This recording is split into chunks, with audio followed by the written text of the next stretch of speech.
Eu também não pegaria encomenda, mas eu não só simplesmente falaria assim, olha, eu não posso pegar encomenda porque eu não sei fazer. Eu falaria assim, eu não pego a sua encomenda agora. Isso, Jorginho, tá certinho, olha aí. Eu não pego a sua encomenda agora porque eu ainda não tenho prática com essa substituição, porque eu faço os meus bolos somente com açúcar.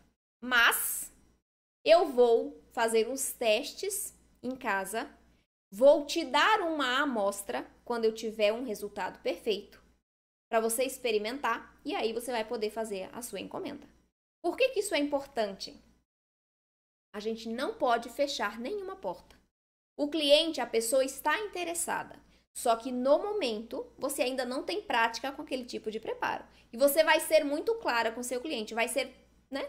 Vai passar isso para ele, vai explicar isso para ele. Olha, eu não tenho prática com esse tipo de substituição. Então nós vamos fazer o seguinte, eu vou testar em casa, vou te dar uma amostra para você experimentar, ver o que você acha e aí sim você vai poder fazer a encomenda comigo. Entenda qual é o pedido que ele gostaria de fazer. Peça para ele qual é o bolo que você gostaria, para você testar justamente o bolo que ele quer já, né? Depois você testa os outros. Mas nunca feche uma porta. Porque a gente precisa deixar sempre portas abertas em tudo que a gente vai fazer na nossa vida. A gente precisa tratar bem todo mundo, a gente precisa tentar auxiliar ao máximo que a gente possa. Mas, agora, pegar uma encomenda que você não sabe fazer é um tiro no pé, tá? Porque você faz esse negócio, não funciona, você vai entregar um produto ruim para o seu cliente, ou não vai entregar porque você não deu conta de fazer, e aí fica muito pior, fica muito mais feio. Então, seja clara com seu cliente, explique a situação. Eu tenho certeza absoluta que ele vai entender, vai se sentir até feliz e importante por você pegar o que ele quer, né? E fazer os testes em casa para depois fornecer um produto de qualidade. Não pegar porque você quer ganhar dinheiro. Pegar porque você quer atender a necessidade dele. Então, isso é muito, muito legal. Tá bom, gente? Aproveitando o gancho, quando a gente vai substituir o açúcar por adoçante, ou o açúcar por outro açúcar, o açúcar branco que a gente não usa em nossas receitas, a gente precisa conhecer algumas coisinhas que envolvem essa substituição. Primeira coisa, antes de substituir qualquer ingrediente, vocês precisam conhecer o ingrediente que vai ser substituído. Por que isso é importante? Porque se você substitui o açúcar por adoçante, sem saber que o adoçante vai deixar sua massa mais seca, mais clarinha, vai deixar sua massa com gosto residual, talvez, a depender do adoçante que você use, você vai ter um problema na sua receita.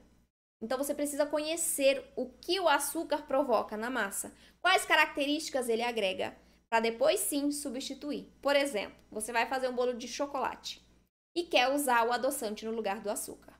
O açúcar no bolo de chocolate, ele traz umidade, ele traz estrutura, maciez, sabor.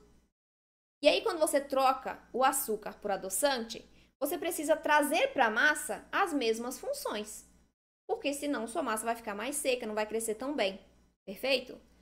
Como é que eu vou fazer para trocar o açúcar que me traz um monte de função por adoçante que só adoça? Eu tenho que reequilibrar essa receita.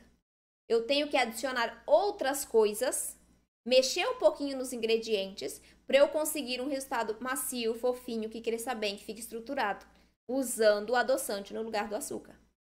Ah, eu quero usar outro tipo de açúcar, né? Eu uso muito o açúcar demerara, que é um açúcar mais nutritivo, né? Que traz ali vitaminas, minerais para o nosso organismo, que não somente adoça e cumpre com as funções na massa, ele também nos nutre. Então eu uso muito o açúcar demerara.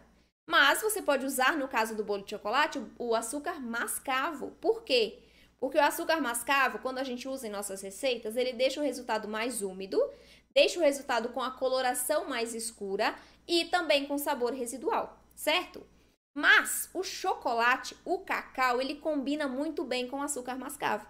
Então, quando eu troco o açúcar branco por açúcar mascavo, eu tenho um bolo de chocolate mais úmido, eu tenho um bolo de chocolate que tem um sabor realçado por conta do sabor do açúcar mascavo. Então, combina muito bem, você pode fazer essa substituição. Sem alterar o restante dos ingredientes? Sem alterar o restante dos ingredientes. Você pode trocar o açúcar branco pelo mascavo.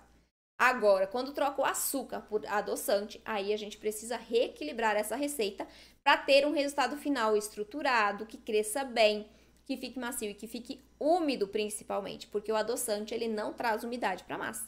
Então, a gente precisa agregar outros ingredientes ou aumentar alguns ingredientes para obtermos um resultado final macio e úmido, como era o original com açúcar, tá? Então, você só vai pegar uma encomenda quando você souber fazer o que o seu cliente quer, para você não entregar um resultado ruim ou não entregar um resultado, que é muito pior, porque aí seu cliente não volta a comprar de você. Mas se você trabalhar com clareza, integridade, você vai conquistar esse cliente. Se ele não compra hoje de você porque você vai testar a receita, tenho certeza absoluta que quando você entregar para ele a amostra, ele vai encomendar de você, tá? Mas trabalhe sempre com integridade, com clareza para o seu cliente, com gentileza com seu cliente.